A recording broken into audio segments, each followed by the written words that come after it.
Marco സിനിമയുടെ satellite പ്രദർശനത്തിന് അനുമതി നിഷേധിച്ച സെൻസർ ബോർഡ് തീരുമാനം വൈകി ഉദിച്ച വിവേകമാണെന്ന് ഓർത്തഡോക്സ് സഭാ അധ്യക്ഷൻ.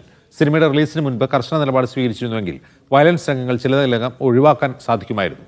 തിയേറ്റർ റിലീസിന് ശേഷം ചിത്രം OTT പ്ലാറ്റ്ഫോമിലും എത്തി. മൊബൈൽ സ്ക്രീനിലൂടെ ബഹുഭൂരിപക്ഷവും സിനിമ കണ്ടു കഴിഞ്ഞു.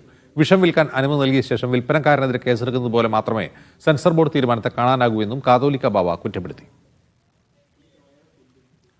ജോസി ബാബു വിവരങ്ങളുമായി ചേരുന്നു. ജോസി, എന്താണ് ഈ ഓർത്തഡോക്സ് ബാബയ്ക്ക് ഈ സിനിമ പ്രമേയമാവാൻ കാരണം?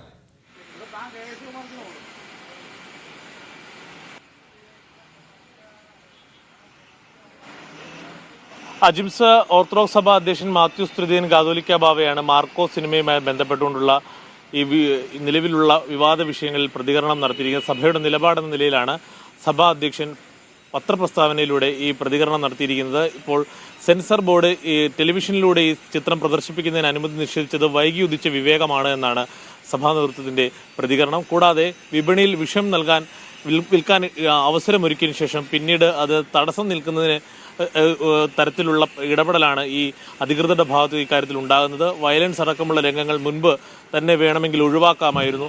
അത്തരത്തിലുള്ള ഒരു നടപടികളും സ്വീകരിക്കാതെ ഇപ്പോൾ ഈ സ്വീകരിച്ചിരിക്കുന്ന നടപടി വൈകി ഉദിച്ച വിവേകമെന്നുള്ള വിമർശനത്തോടുകൂടിയാണ് ഓർത്തഡോക്സ് സഭാ നേതൃത്വം ഇപ്പോഴുള്ള നടപടികളെ കാണുന്നത്. എന്തായാലും മാർക്കോ സിനിമയുമായി ബന്ധപ്പെട്ടുകൊണ്ടും അതോടൊപ്പം മറ്റ് സിനിമകളുമായി ബന്ധപ്പെട്ടുകൊണ്ടുള്ള വയലൻസുകൾ യുവജനങ്ങളെ വലിയ രീതിയിൽ സ്വാധീനിക്കും. അത്തരം ലഹരി ഉപയോഗവും അതോടൊപ്പം തന്നെ അക്രമവാസനയും സംസ്ഥാനത്തുടനീളമുള്ള വിവിധ സംഭവവികാസങ്ങളിൽ സ്വാധീനിക്കുന്നു എന്നുള്ള വിമർശനം പൊതുസമൂഹത്തിൽ ഉയർന്നു വരികയും അത്തരം ചർച്ചകൾ ഉയർന്നു വരുന്ന ഒരു പശ്ചാത്തലത്തിലാണ് സഭാ നേതൃത്വത്തിന്റെ പ്രതികരണം. അജിംസ്.